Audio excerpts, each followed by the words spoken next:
അപ്പം അവിടുത്തെ ആ വീട്ടിൽ ആ അമ്മ എടുത്ത് പറഞ്ഞു, ഋഷി ഇതിൻ്റെ മകളുണ്ടല്ലോ നല്ല ആർട്ടിസ്റ്റാണ്, നല്ലോണം ഡാൻസ് ചെയ്യൂട്ടോ, ഒന്ന് കണ്ടു നോക്കുന്നു പറയുമ്പോൾ കണ്ണൊക്കെ നല്ലോണം വരച്ച് മഞ്ജു കൊച്ചിട്ട്.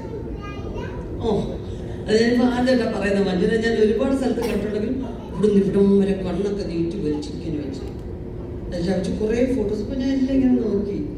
ഞാൻ പറഞ്ഞ സിനിമയിൽ ഇതിനും വലിച്ചിട്ടുണ്ട് ഇല്ല, നല്ല ആഗ്രഹമൊക്കെ എടുക്കും. അദ്ദേഹത്തെ ആ ഷൂട്ടിങ്ങിൻ്റെ ആരോ പ്രധാനപ്പെട്ട ഒരാളാണ് അവിടെ കൊണ്ടുവന്നത്.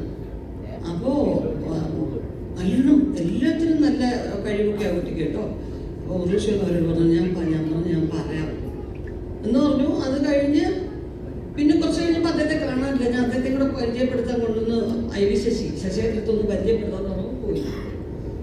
അങ്ങനെ ഒരു സംഭവം ഉണ്ടായിട്ടുണ്ട്. ഞാൻ പറഞ്ഞിട്ടില്ല മഞ്ജുൻ്റെ അടുത്ത്. എന്തായാലും വേറെന്താണ് ഞങ്ങളിവിടെ ചെയ്യേണ്ടത് അഭിലാഷ്? എന്തെങ്കിലും എന്താ ഞാൻ ഇവിടെ ചെയ്യേണ്ടത്?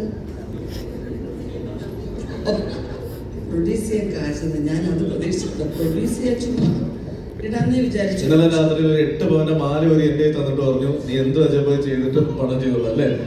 ശരിയാട്ടോ. പക്ഷെ ചേച്ചി മാത്രമല്ല, ചേച്ചിയുടെ കൂടെ ചേച്ചിയുടെ ഹസ്ബൻഡ് ശിവൻചേട്ടൻ എടുത്തിരിക്കുന്ന മാല ഒരു എന്റെ തന്നു. ഞാൻ പറഞ്ഞു വേണ്ട, തൽക്കാലം കാശൊക്കെ ഉണ്ട്. അല്ല പക്ഷെ എന്താ പറയാ, ഈ 2 മാല കൊണ്ട് പ്രൊഡക്ഷൻ അവിടെ വെച്ച് നിർത്താനാണ് മുകേഷ് ചേട്ടൻ. അവിടെ വെച്ചത് ഈ മുകേഷ് ചേട്ടൻ എന്നെ പറ്റി കഥ പറഞ്ഞാൽ കേട്ടില്ല നിങ്ങൾ? മുകേഷ് ചേട്ടൻ എന്നെ പറ്റിക്കുന്നതായിരുന്നു സ്ഥിരം ജോലി. ഞാൻ പല സ്ഥലങ്ങളും പറഞ്ഞു.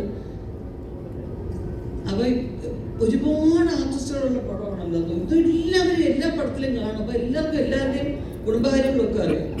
അപ്പോൾ ഉണ്ട് ഒരു പടത്തിന് കുറേ ആർട്ടിസ്റ്റ്. CBI ഡയറക്ടർക്ക് വന്നൊരു സിനിമ, നിങ്ങൾക്കൊക്കെ അറിയാം. ആ സിനിമയുടെ കുറേ